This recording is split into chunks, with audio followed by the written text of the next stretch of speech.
Cari amici, cari globastardi, oggi parliamo di un tema che rimane sempre un po' sullo sfondo, ma a cui si dedica pochissima attenzione, soprattutto in Italia, dove questo tema dovrebbe essere di immensa importanza, non di grande importanza, di immensa importanza.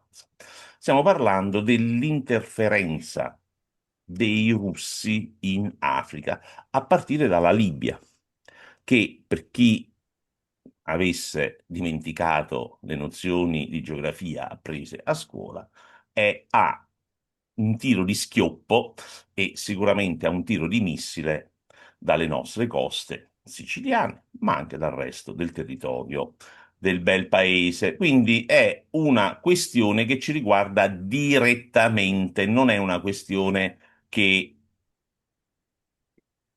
possiamo ritenere aliena. Allora, che cosa abbiamo fatto oggi? Abbiamo infiltrato Philip Obagi, come vedete qui in basso. Chi è Filippo Obagi? Filippo Obagi è il corrispondente di Daily Beast dalla Nigeria. Daily Beast è una testata online molto importante americana. Lui è stato anche insignito di un premio come miglior giornalista nel 2023. Troverete un po' la scheda in descrizione.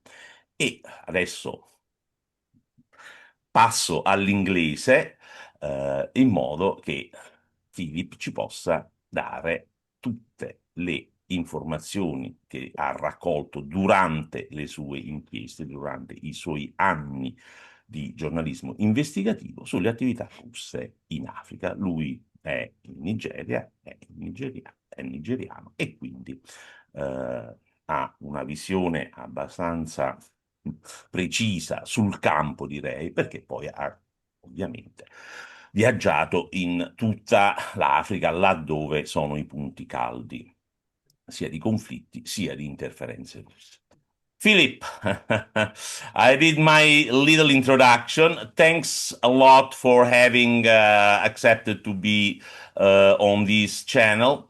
I was saying in Italian that you are the leading investigative journalist internationally on the activities of Russian mercenaries and other shady types in Africa.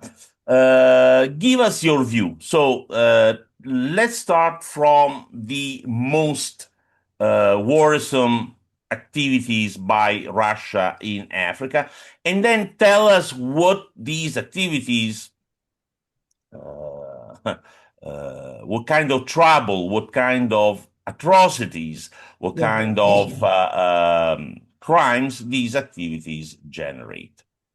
Okay. Thank you so much, Fabio, for having me. Well, I have spent the last 8 years or thereabout investigating the activities of Russian paramilitaries deployed across Africa. And also, I've looked at the operations of Russian officials in the aspects of disinformation, the aspect of, clandestine activities across Africa. But in terms of how Russian paramilitaries have fared and how they've operated on the continent, well, I'll say they have been very, very brutal, especially in two places, in the Central African Republic and in Mali, which is where you have hundreds of Russian mercenaries very active in. But if you look at it broadly, the Russians are present in Libya. Obviously, they're helping, forces loyal to General Haftar fight against the UN-backed government in Tripoli. But we've also seen the Russians in the past in Mozambique. We've seen the Russians very active in Sudan in the past. Well, they also carried out some covert operations in Madagascar. And it's not just there. We've seen Russian presence in Burkina Faso and also in Niger. But in the places where we have seen deep, deep-rooted Russian activities, such as in Mali and Burkina Faso, I have listened to very, very disturbing stories come out of these two countries in particular. Now, in the Central African Republic, we know that the Russians have been deployed in areas where you have gold mines. Their initial presence in the Central African Republic was to provide security for the president, Francine Achache Touadera, because at the time, the rebels that are active in the country were seeking to oust the president. So he invited the Wagner group after speaking with President Putin, and that's how they got there. But the Russians, the Wagner group, did not agree to go to the Central African Republic without, first of all, being able to explore the gold and diamond resources in the country. So the only reason they agreed to do so was because they needed access to the gold and diamond resources. And the problem with accessing the gold and diamond resources is that of the more than almost all of the more than 100 gold mines in the Central African Republic are in areas controlled by militiamen and rebels. So there is no way that the Russians would have been able to gain access to these mines without fighting against these gunmen. And what the Russians have done is that whenever they go to a mining community, in an attempt to seize this mine, they've always opened fire at the local population. They make no distinction between armed men and civilians. They believe that everyone who live in this community is complicit. Everyone who lives in this community work hand in hand with militiamen, with armed groups, to benefit from the gold and diamonds in these communities. So I have documented over 100 incidents of human rights abuses, whether it's massacres, rape of women in communities where the Russians have sought to seize gold mines, torture of young men, you know, and mass graves in certain areas. So much of these crimes that I've documented have been in the Central African Republic, where hundreds of victims, including dozens of girls, have reported being raped, drugged, and administered contraceptives by Russian paramilitaries. I've also spoken in Mali to dozens of witnesses who reported how the Russians, came to their communities and opened fire at people because the Russians felt that everyone in these communities were working with jihadists and, were giving a bit of a headache to government forces. So Mali and Burkina Faso, Mali and the Central African Republic are the two countries where we've seen massive amount of Russian military presence and human rights abuses. So let me make this clear.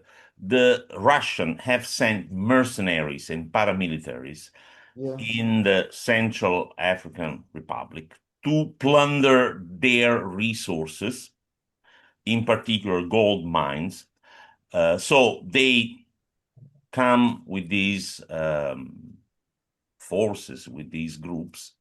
They, by force, take control of the mines. Then they force the local population to work in those mines, and they take the gold and pocket it. Is this the sequence of events? Well, that's mostly what happens. So now what happened? Let me paint a picture. Mhm. When the Russians, invade a community, what they do is that they first of all fire at people who work in these gold mines. And in cases where they don't fire at people, once they gain control of the mine, they chase Mhm. away everybody. And then they try to hire new people in these communities whom they force to work in these gold mines. So Okay. usually, and this has happened in many areas. In the eastern and Daha region of the Central African Republic, the Russians, the Russians invaded gold mining communities and chased away miners that had come from Chad, from Sudan to work in these communities. They chased them away. And then they took control of these gold mines. In fact, some of the miners were killed. In a particular period, around 2022, over 100 miners from Chad, Sudan, and from the Central African Republic were killed by the Russians, and others ran away. So when this happened, the Russians had to now hire new people, some of whom were children, whom they forced out of their homes and ensured that these people went to these mining communities to work, sorry, to these gold mines to work. So that's what happens.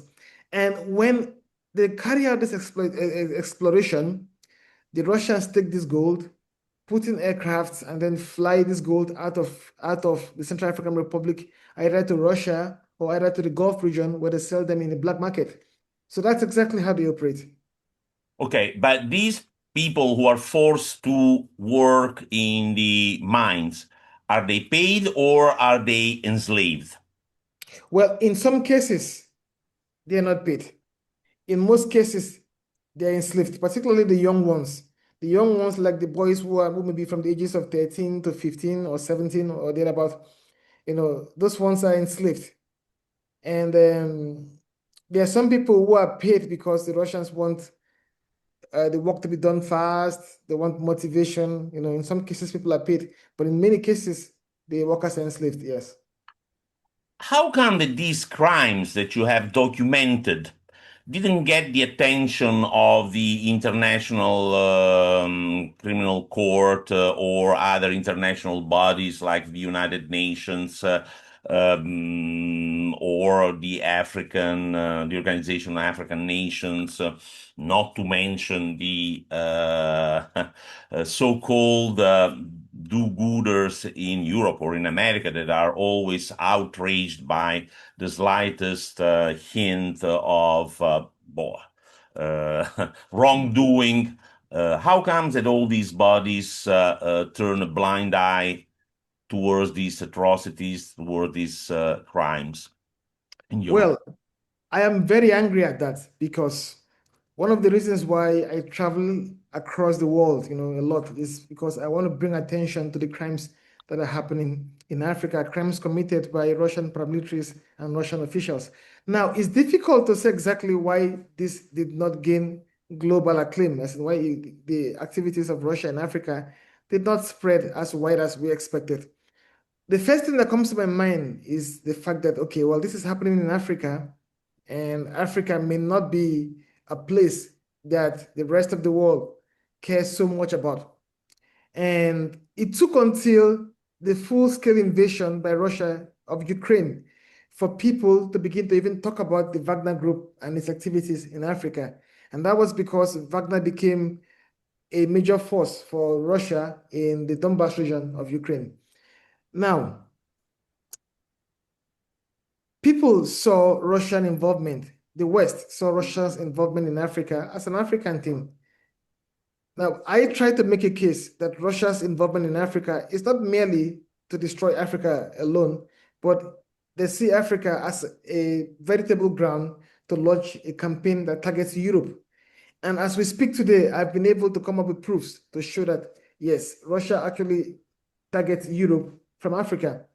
But the UN, the United Nations, actually did carry out its own investigation into crimes committed by Russian mercenaries in Central Africa and in Mali. And their findings actually showed that Russia did commit atrocities, including a massacre carried out in the town called Mura in northern Mali.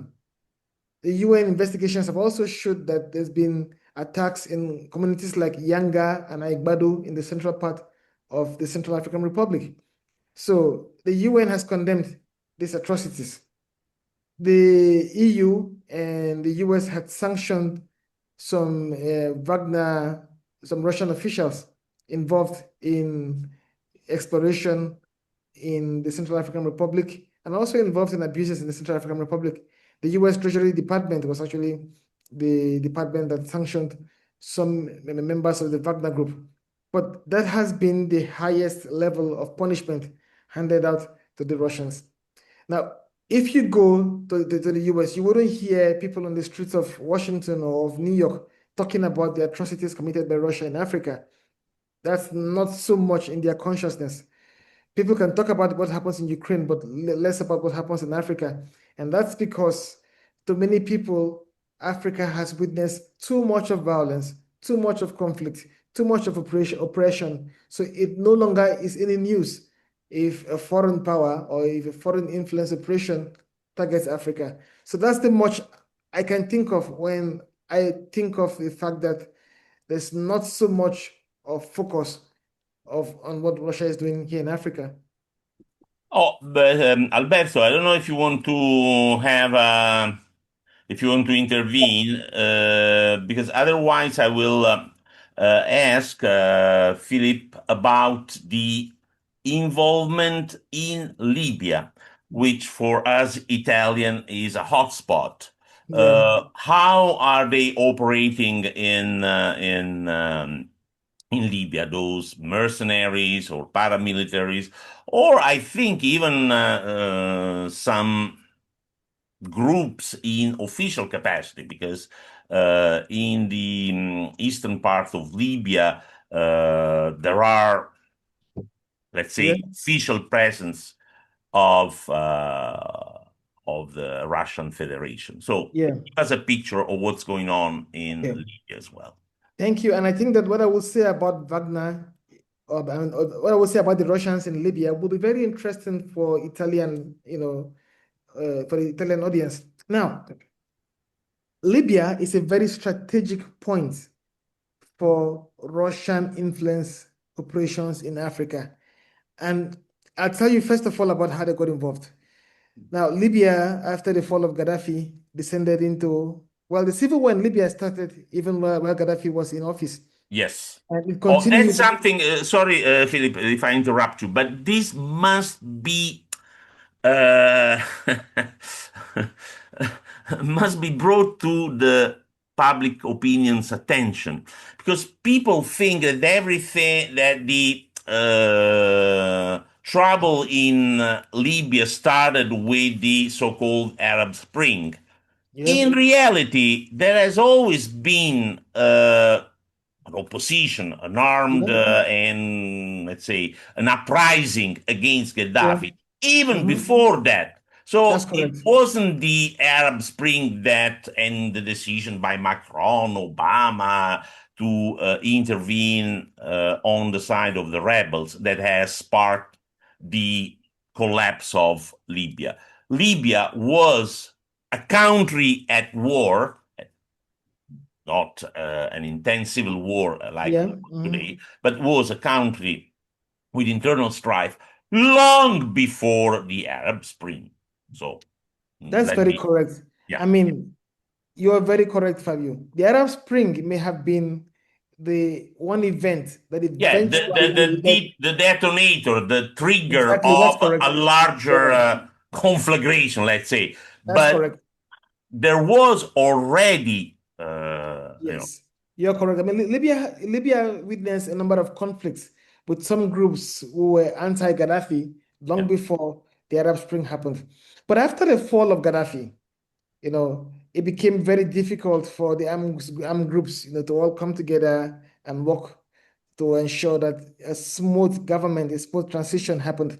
So now you have two governments in Libya, one in Benghazi and the other one in Tripoli. mhm, And General Haftar, who has been fighting against the UN-backed government in Tripoli, actually invited, the Wagner group to support in terms of helping in this whole war. And since then, Wagner has been very, very comfortable in Libya. Now they have an air base that really allows them to bring in equipment. And mind you, before now, when the Russians tried to move equipment from elsewhere to Africa, to Central Africa and to Mali, they did this from Syria. But after the fall of the Assad regime, they had to find an alternative. So Libya became the best alternative. But their involvement, the Wagner Group's involvement with General Haftar over the years, have made them have, some bit of a place in certain parts of Libya. So what happens is this: when Africans try to make the journey from Niger across the Sahara Desert to Libya, when they get to Libya, now let me paint the picture.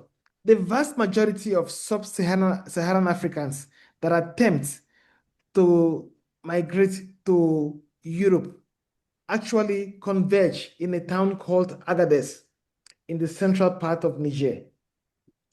Now, when they converge in that town, they try to get people smugglers to take them on vehicles across the Sahara Desert to Libya. Mhm. And once in Libya, they try to get on boats that take them across the Mediterranean Sea to Italy in particular, Yeah. or to Greece. Now, let me go back to how Wagner has been involved in Libya. Now, Libya was a real resting ground, a real comfortable, relaxing ground for the Russian forces, for the Wagner group, helping to fight against the UN forces. Mhm. Now, they made Libya a base. After Assad fell, they were using Libya airfields to transport equipment to Mali, to the Central African Republic. But they've also been involved in smuggling across the Mediterranean Sea. So many African migrants, for example, who attempt to cross the Mediterranean Sea to Europe, either Italy or Greece or Malta, actually get help from Wagner mercenaries in Libya. So you have them they're charging people, first of all, they're charging migrants who are attempting to cross, and they're helping them to find boats. And in some cases, they push them into many boats that attempt to cross the Mediterranean Sea. So that is what they do. Also, Libya is where they help to put weapons together to transport to West and Central Africa. So much of the weapons that are used by the Wagner group in Central Africa and in Mali actually are transported from Libya. And that became more after the fall of Assad, because Libya became the base for flights that travel to Central Africa and to Mali. So weapons are flowing. Weapons are moving from Libya to these countries. But it's not just weapons, they are also human beings. And mind you, in Niger, there is currently a military junta running Niger. So a coup plot was staged a couple of years ago, and the military seized power from a civilian government. And this military actually is having partnerships left, right, center with Russia. And one of the first things that happened when the military seized power over 2 years ago is that they abolished a law put in place in 2015 that criminalized people smuggling.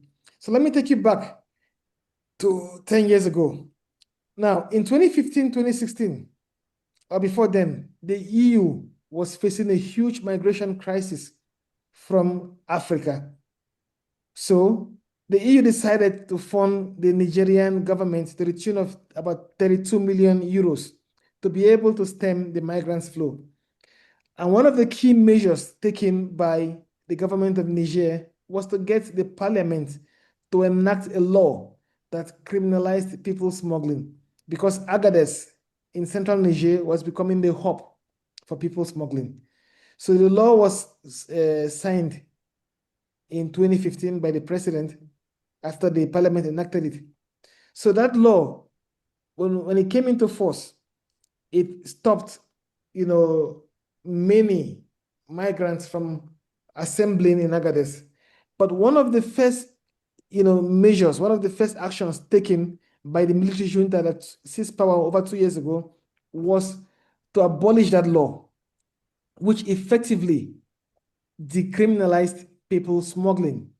So after that law was abolished, what we saw many, many hundreds of migrants converge in Agadez, hoping to get on cars, on vehicles that smuggle them into Libya. So, mind you, this Nigerian government is pro-Russia. And I have visited Niger a couple of times, in recent months, and I have listened on local radio stations how pro-Russian commentators have been encouraging Nigerians to go to Agadez and get on vehicles to travel to Europe. Now, these pro-Russian commentators are telling people that Europe is calling Africans to go work in Europe, and that Italy is creating opportunities for Africans to work in factories, Africans to work in homes and what have you. This is what pro-Russian commentators are saying on radio, on local radio stations in Niger. encouraging people to travel to Europe. Oh, So, yeah, yeah, go ahead, go ahead. Sorry, so don't worry. that's what's happening. And it's not all. Some people I've spoken to in countries like Mali, in Ivory Coast have told me that in Burkina Faso, sorry, not Ivory Coast, in Burkina Faso, have told me that they've encountered Russian soldiers, which obviously as paramilitaries from the Wagner group, who are telling them, that they could travel to Agadez and find ways to get to Europe. So the idea is to create a crisis on Europe's borders. And you know that when people attempt to travel to Europe by land from West Africa, the first point of call is always Italy. So it's Italy who's going to face these problems if you allow Russia have its way. No, but this is a very interesting element, very interesting, because in Italy, the most pro-Russian party, which Yes. is in the governing coalition, Mm. the Lega, uh, is also the most anti-immigration party. So Yes. there is, how can I say, an inconsistency, a short circuit, Yeah. a cognitive dissonance, because this leader of the Lega, who is also vice prime minister, Matteo Salvini, is always, always expressing views favorable to Russia. Yeah. Uh, his party has some sort of friendship pact with United Russia, which is Yeah. the party of Putin. Yet they are rabidly against immigration. They want to send everybody home. And even a smallish party, which has recently been formed by an ex general of the army, uh, Yeah. was a former military attaché in the Italian embassy in Moscow. Hmm. This guy, his name is Vannacci, is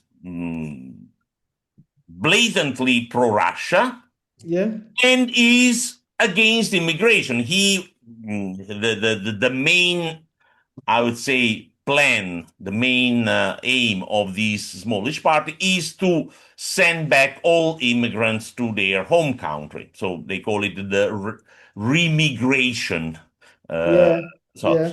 so it is really, I would say, ridiculous, no, that the Russian, the pro-Russian parties, no, are against the immigration that is caused by Russia Russia. in Africa. That's correct. Now, let me explain something. Across Europe, not just in Italy, you look at Germany, you look at Yeah. Austria, many far-right groups, political groups, Mhm. are actually, anti-immigrants, Yes. what do you mean? Yeah. But at the same time, they're pro-Russia. Yeah.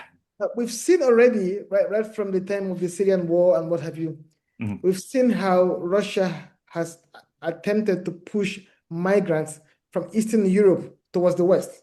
That Yeah. has always been, Russia's aim to flood Western Europe with migrants. And they have come from Belarus, for example, they've opened the route from Eastern Europe into Central Europe. But at the same time, I think at the same time, supporters in political parties or political groups in Europe, Russian supporters, are the ones who are first to say, well, we don't want migrants flooding into our countries. So it shows you one thing, that Russia's aim is not necessarily to have, migrants go into Europe, to sort of help Europe. The idea is to create confusion on the borders, Mhm. is to create a crisis that will be difficult for Europe to handle. So that's Russia's aim to start with. So it wants to see problems that Europe cannot handle. That's what it wants to do. So the main issue with Russia is that, okay, well, we don't want to see stability in Europe, and having thousands of people attempting to cross into Europe will itself create a headache for Europe. So that's his thinking, more or less. Yeah. No, but that's a form of hybrid warfare because you have your stooges Yeah.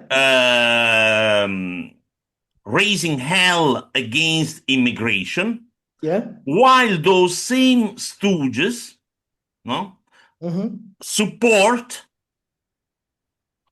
government that Mm-hmm. is fueling that immigration, that is making sure that the immigration problem in Italy and in the rest of Europe remains a hot political potato. So that's the I would Yeah. say the strategy. No, Yeah. you have Mm-hmm. the your acolyte in Europe Mm-hmm. uh, crying and bickering Mm-hmm. against a problem that you, They meaning created. Yeah. Russia, Yeah. is bent on aggravating, bent on making disruptive. So people do not understand that. People Yeah. think that Libya is somewhere, in a remote part of the Very world far away. that doesn't Yeah. affect their daily life. Exactly. And that Russia, oh yeah, well, they have a war in Ukraine, but why do we care? This is not something we should be concerned. If we can get Russian gas and Russian oil, that's all what we need and all what we care. Alberto, you want to ask some questions to Philip And on I would this? like to know, Philip, do you also know something about Chinese influence? Oh yes. I mean, China has got a huge influence in Africa, and but it's a little different from Russia in the sense that Chinese influence is mostly focused on economic, gains or exploration or exploitation. So China has a growing, huge and growing presence in Africa. And anywhere you go to in Africa, whether it's in West Africa, in East Africa, and in Southern Africa, you find massive Chinese presence. I mean, now China has been able to go into partnerships with a huge amount of African countries, Mm. especially in sub-Saharan Africa. So you find many African governments getting loans from China to be able to build roads and bridges and what have you. I cannot even think of any African country that is not involved with China in terms of infrastructure. But again, this whole infrastructural development is not free. You have Chinese loans, which when government defaults, they pay a huge penalty. But you also have Chinese companies involved in mining, and in many of these cases, illegal mining. And their involvement in this sector, which in many ways, have had diverse effects on communities, especially when it is illegal. So what we have seen is also a situation where, in the social media, in the media as well, you have some trolls that are propping up the Chinese agenda of, friendship with Africa, of being a strategic partner with Africa and what have you. So the Chinese influence is there, but it is mostly aimed at what China will gain economically in terms of its involvement in the sectors around construction, mining, and what have you.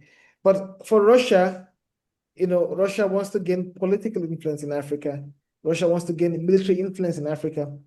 And ultimately, Russia has a goal of using Africa as a ground to be able to target Europe. Now, in recent months rather, I have focused a lot of my work on looking into how Russia has been trying to influence politics in Europe, Mm. especially with troll farms. And I realized that much of the trolling that Russia does targeting Europe is created right here in Africa. A typical example is the parliamentary elections that took place in September last year in the Netherlands. In the Mhm. Netherlands. So we found that the hundreds of accounts that were created with Dutch names targeting Dutch politics were actually accounts created in Africa and being operated right here in Africa. So you have much of the troll farms, working from Nigeria and Ghana, and some in the Ivory Coast and what have you.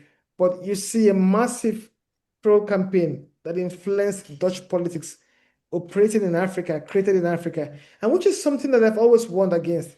I mean, I have been working on Russian disinformation right from 2016.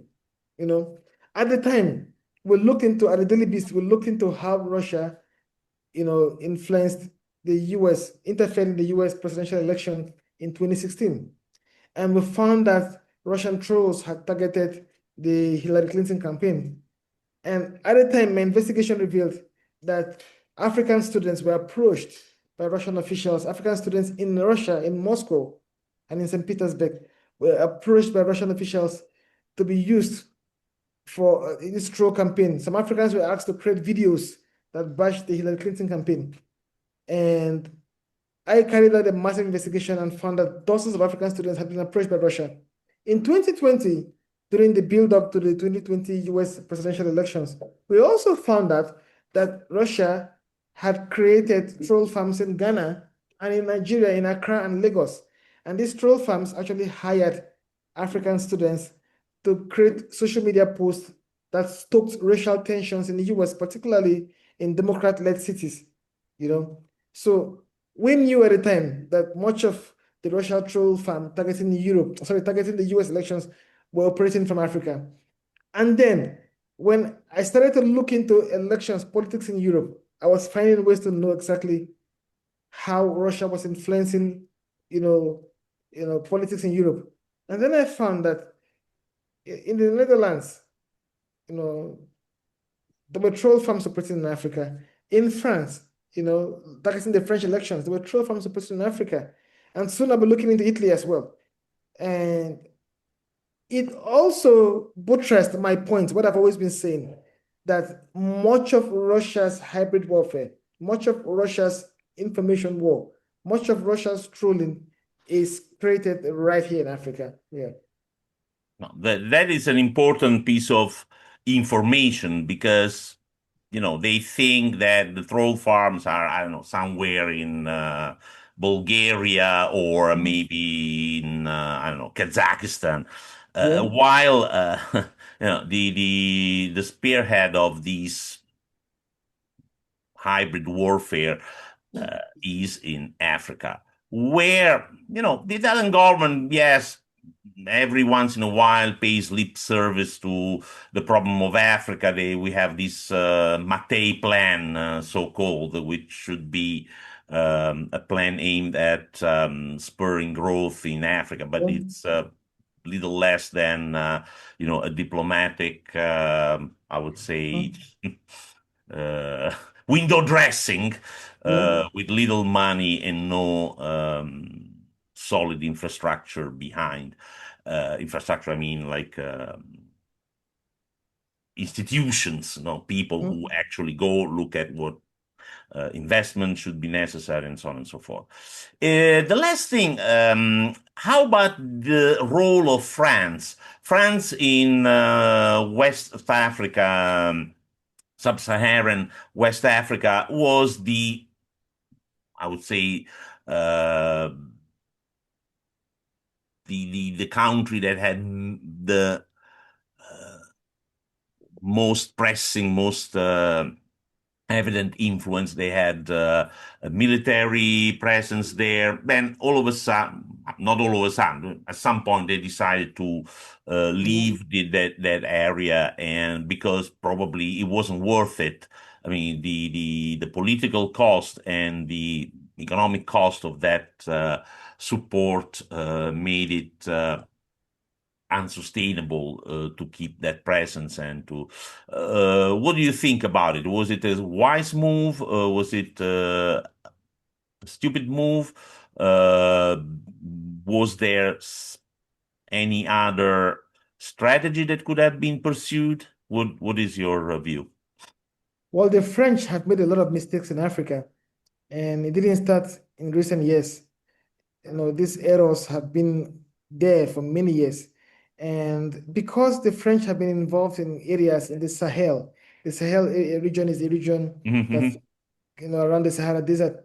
So because they've been involved in that region that has witnessed conflict for a long time, and nothing has changed, and nothing changed at the time the French were involved. So many Africans were forced to believe that the French themselves may have been complicit. And the Russians too have not helped matters because since the Russians came on board in Africa, they have been spreading lots of disinformation targeting the French. So that made the French very unpopular. So at the point when military governments, became the norm in parts of West Africa, the French had nothing to do again. So at this point, the French could not even say, well, we need to change our tactics, we need to fix our errors, because the military governments in Mali, Burkina Faso, and Niger had made it clear that they do not want to work with the French anymore.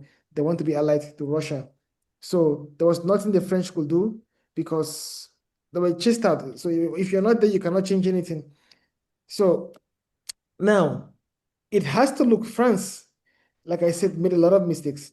And I don't think they engaged well with government and with the people. Sometimes if you want to gain influence in Africa, you have to engage with the people to create programs that really are people oriented, that support, local entrepreneurs, NGOs, civil society sector, and what have you, which is what the Russians have understood and what they're doing now. The Russia is using the media in Africa to its advantage. It's paying a lot of journalists in Africa to spread disinformation. It is flying African journalists to Moscow on excursions, taking them to Russian-occupied Ukraine and making them believe that Russia is the victim in this whole war that Russia itself brought on Ukraine. So as for France, it's no longer involved in some Sahelian countries, so there's nothing it can do in that situation. But in areas where France has not gotten any problems with the government, the French can look at strengthening partnerships, not just with governments, but also create programs that are beneficial to the people in these communities, in these countries. So that will help. That will go a long way in helping. Yeah. Okay, Philip, I think we covered a great deal of issues. Maybe we should also go deeper into some of the situation in countries like Burkina Faso, Mali, and Sudan, which we haven't talked much about today. So we will invite you again on this channel. But as for today, let's leave it here. Let me thank you once again. Let me tell our viewers to subscribe to this channel.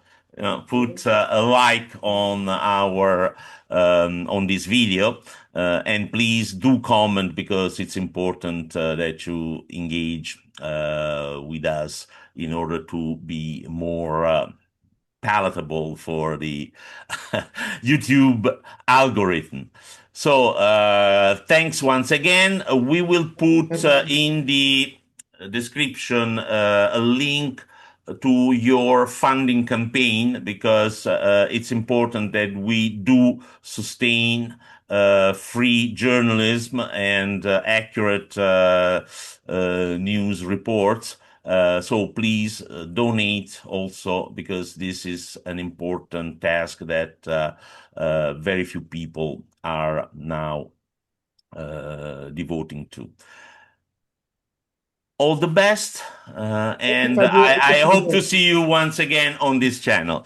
See you soon. Thank you, Thanks. Fabio. Thank you, Alberto. Ciao, Yeah, bye. Alberto. Yeah.